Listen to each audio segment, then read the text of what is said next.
headscarf pulled off twice on the bus. People called the police and said I was a terrorist.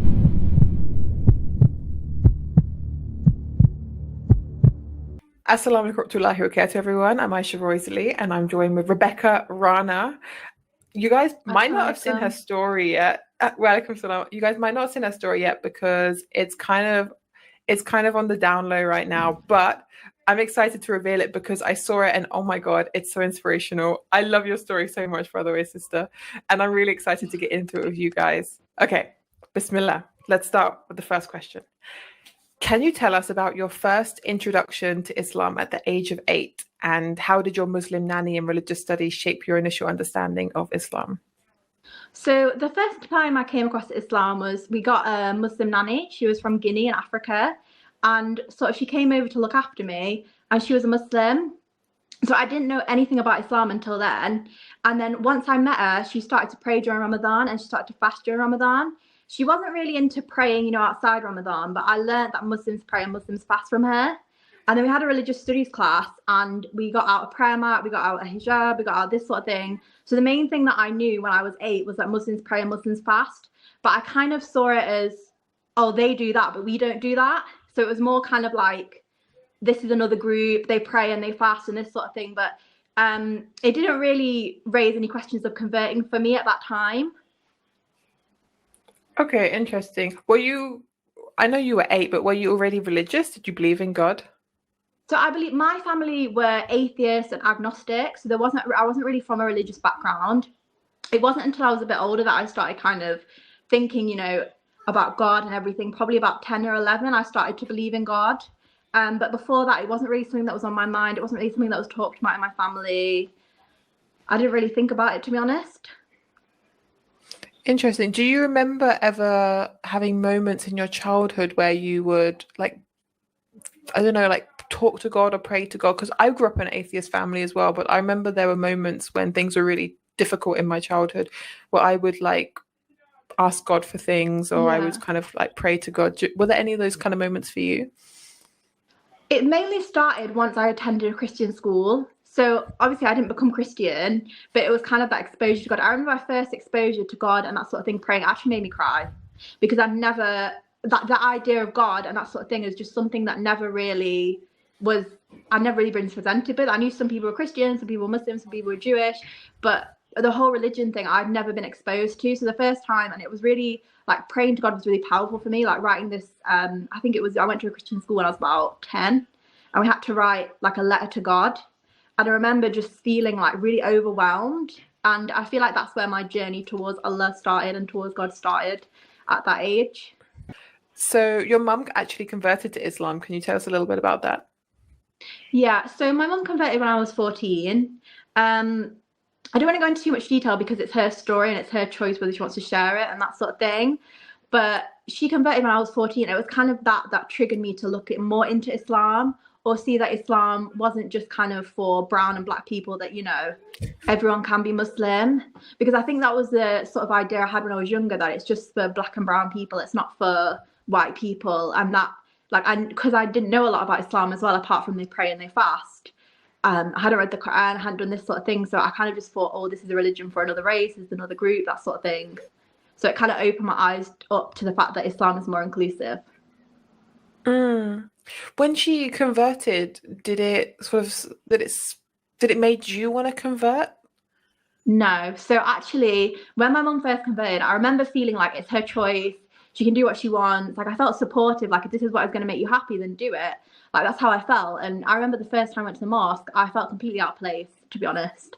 I just felt like all the men had beards, all the women were in hijab. I had nothing modest to wear. I think I was wearing a 3/4 length drafted leggings. But I didn't really own anything modest. And I remember just feeling out of place. I felt so disassociated. When I went to her conversion ceremony, I remember just feeling anxious and just, when you feel like you're not really in the room, because I felt so out of place. So at that point, I wasn't really thinking of converting. When she first converted, it wasn't something I thought that I was going to do. So you were 14, so you were old enough to make your own decisions, but did you ever face any kind of backlash from maybe the community or your friends for her conversion? Yeah. So I'm going to be honest, I lost quite a lot of friends once I converted. So I made new friends. I kind of lost them, but because when I was at school, I decided to wear the hijab. So I took a few months to convert, and then about 2 months after I converted, I wore the hijab. I went into the school and everyone just started laughing. Like, we had maths first period. I remember like majority of the year just went out and they started laughing about it. They were like, "Oh, who's that girl? Like, she's so weird." And then, like, honestly, from there on in, it was so much. Like, I had my headscarf pulled off twice on the bus. Like, I got people called the police and said I was a terrorist.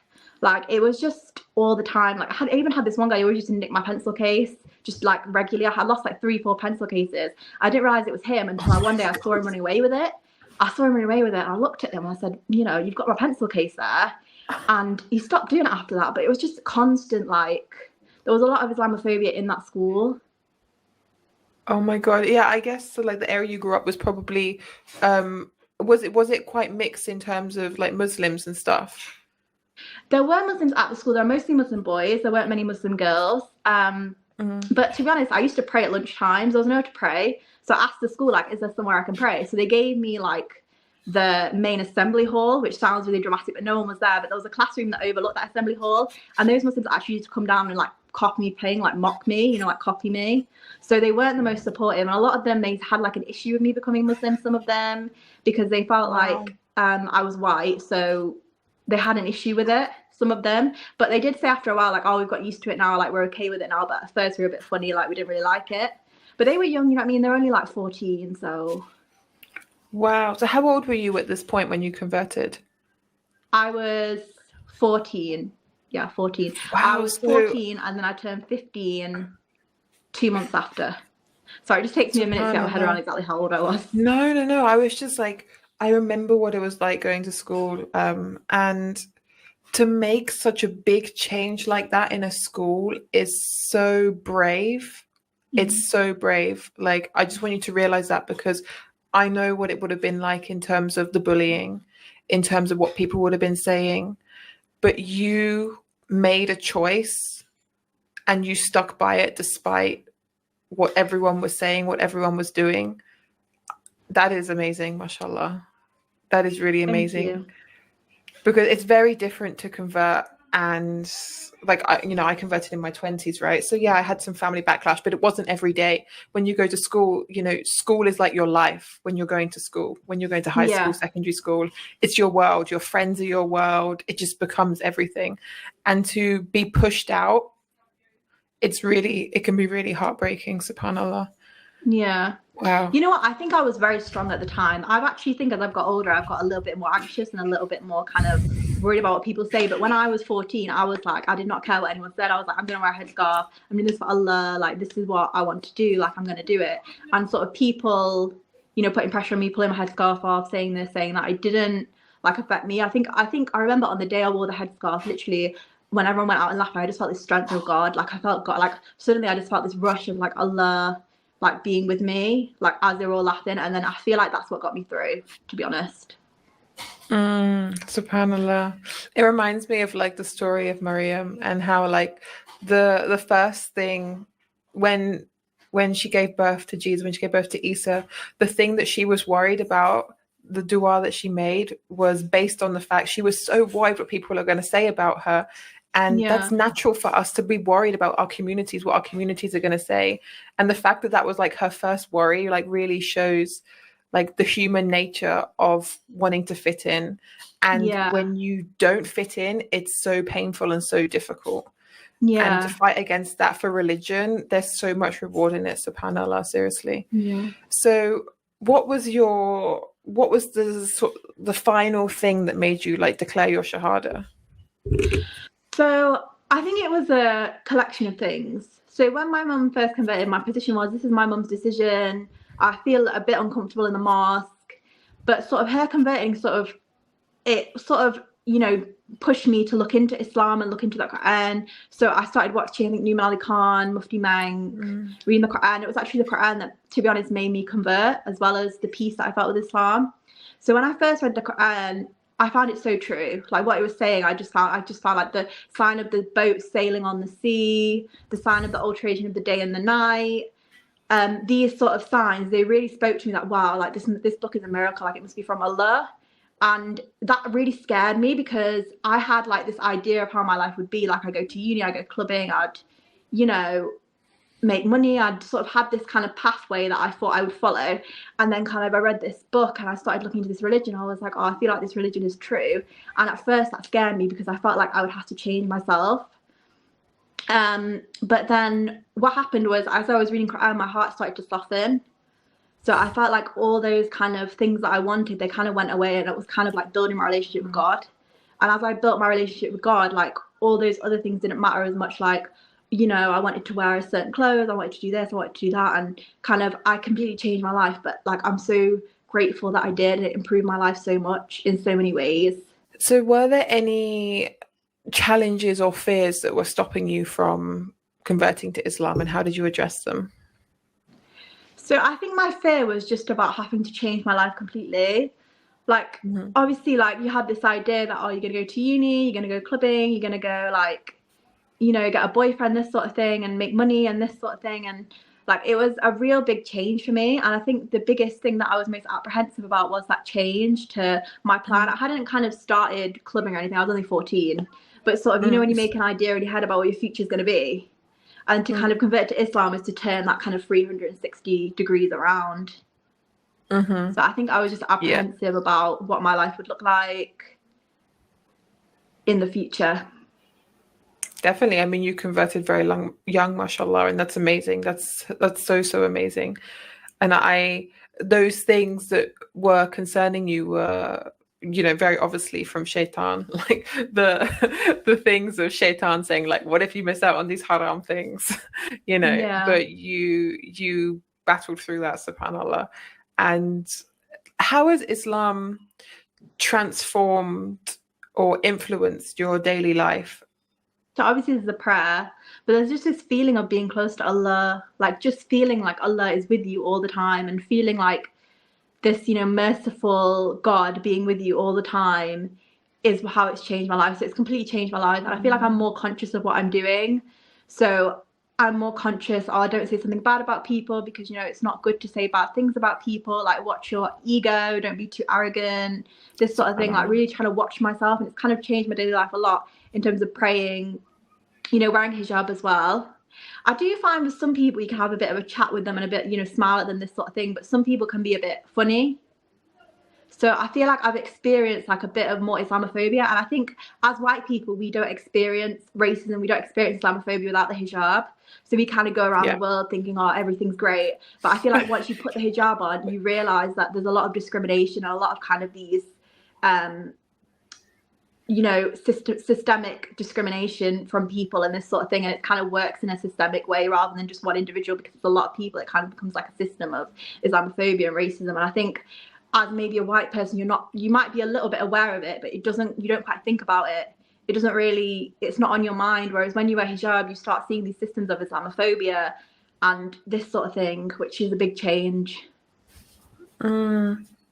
Apart from the examples you gave about the Islamophobia you had at school, you know, where people were saying you were a terrorist or stealing your pencil case and things like that, were there any sort of other examples of things that you faced maybe outside of school? You know what? People have been all right, to be honest. I think when I went to uni, there was quite a lot of discrimination because actually I was struggling with the hijab for a while. So I had this trouble and I took it off for a bit. And then I went back into uni again, which, you know, I was like, I need to wear it. I need to improve my Islam. Like, I can't be not wearing hijab. So I had that kind of mentality just for myself. You know, I wanted to improve my Islam. So I put the hijab back on and it was the same reaction as when I was in high school. It was a bit less. They were still kind of laughing and pointing and that sort of thing. Only a few compared to the whole, you know, they're a bit older, they're a bit more mature. But, you know, it happened at uni as well. But I think, you know what I found difficult when I was at university, I kind of had this identity crisis in that I felt like there's a group for the Somalis, there's a group for the Pakistanis, there's a group for the, you know, Arabs. Where's my group? I didn't feel like I fitted in anywhere. And I feel like, you know, being white and a Muslim at the time, there's more reverts now. So you feel more represented in the community and you feel like your identity is more recognized. But I think at that time, I just felt completely isolated and like I didn't have a community and like there's no one like me when I was at uni. it got better when I got older and I met more Reivers. I'm actually doing a master's now. I went back to university, and they actually have like a Reiver group. So they have like a Reiver club at the uni for Muslim Reivers. I love that. You had like this like little thumbs up come up on the screen. It was really cute. But that's really great. That's really great that there's a group for Reivers, mashallah. And yeah, fitting in is very important. Did you so you know how you faced the racism at school where the Muslims would kind of mock you? Did you have that at uni where the Muslims would mock you, or were they very different? No, I don't think the Muslims, they didn't mock me at uni. It was, I had made some Muslim friends. Sometimes I felt like, because I felt like I didn't fit in as much, because I felt like, I don't know, I just felt like, you know, when you're white, you don't feel like you fit in as much. Sometimes you can feel a bit out of place. So sometimes I felt kind of out of place and like I didn't quite fit in, because a lot of them were predominantly Pakistani or predominantly Arab, and I kind of felt like I had some friends and they were really nice. So I think they were more accepting than they were at school, to be honest. They were a lot more accepting at university. There were some really nice Muslims that I met. You know, those boys at school when you were at secondary school that were mocking you, where do you think that came from? Do you think it came from a place of, you know, how sometimes boys, when they like someone, they can be a bit mocking? Or do you think it came from a place of them not liking Islam themselves? Like, where do you think that came from? I think it was a group of them. So I think it was more a case of they wanted to look cool in front of their friends. So, you know, there were white people like their there non-Muslim as well. friends. I see, right? Yeah. So they just wanted to kind of make fun, you know, that sort of thing, like look a bit cool. Because there was quite a lot of Islamophobia in the school, so I felt that people wanted to distance themselves from it. Like the Muslims, because there was Islamophobia in the school, they didn't want to be too associated with it. So I feel like they kind of felt a pressure just to distance themselves from Islam. I get what you're saying. Yeah, I found that in Dewsbury, which is where my ex-husband is from. There's a lot of Muslims in Dewsbury, which you would think, because there's a lot of Muslims, that there'll be less Islamophobia, but there's not. Like in the school, it's very much like the non-Muslims and the Muslims, and there's a lot of Islamophobia, and so much so that the Muslims, like, they're really like you said, they try and be cool by hiding their Islam. And yeah, it's really sad, to be honest. But to stand strong and stand for what you believe in takes a lot of courage, but it's definitely the best thing to do. Yeah, like I'm so much happier now. Like since Islam, it's honestly like made my life so much better. I think when I was looking into it, I was like, my life's going to change. Like I'm not going to follow a typical pathway. I'm going to be a bit different. That gave me a lot of anxiety. But honestly, Islam like has given me so much peace in my heart and so much ease and this sort of thing. And, you know, I feel like it's improved my life so much. I think that's a really good point. I think that leads on to the question of if you were going to talk to the version of yourself that was worried about converting because of the clubbing and stuff, what would you say to her now as someone who's been Muslim for a while? What would you say to her, like in terms of how your life has improved and how it's more important? These things, what you're clubbing, doing now? drinking. Oh, sorry. It's all right. No, Clubbing. These things, clubbing, drinking, all this sort of stuff that you're looking forward to at 14, it's an illusion of enjoyment. It's not actual enjoyment. Your actual enjoyment will come from being close to Allah, and that feeling of peace you feel when you pray, when you fast. That feeling is what true happiness is. All these things, you know, clubbing, boyfriends, girlfriends, drugs, these things that you look forward to when you're young, because that's what the culture tells you to look forward to, they are just an illusion of enjoyment. That's not actual enjoyment. And, you know, it actually destroys people, those things. Like we're showing them in the media as, wow, this is really good, this is really good. And when you're young, they look good. But honestly, they will destroy you. And you can speak to people that are older and they will tell you these things that they're telling you to do. Like even your parents telling you, oh, get a boyfriend, get a girlfriend, you know, drink a little bit. Like it does negatively impact you, even if you don't realize it right now. But Islam will make you so much happier than those things. That close connection to Allah will make you so much happier than what you think will make you happy. It won't make you happy. Subhanallah. Subhanallah, I love that. That's brilliant. Did your I guess your mum was happy when you converted? Yeah, of course. Yeah, she was happy. And you guys are still close now? Yeah, me and my mum are close. That's really nice. Yeah, she lives in Manchester as well, so we get to see each other quite a bit. That's really nice. There's a really sweet daughter-mum becoming Muslim kind of thing, kind of dynamic going on there. I love that. SubhanAllah. Well, thank you so much for coming on my channel and sharing your story. It's so beautiful, and your insights are so profound, and you're very mature for your age, definitely, mashallah. Thank you. Thank you for having me. And if you guys want to check out her channel or follow her, I got all the links. You guys can check it out. And Assalamu alaikum.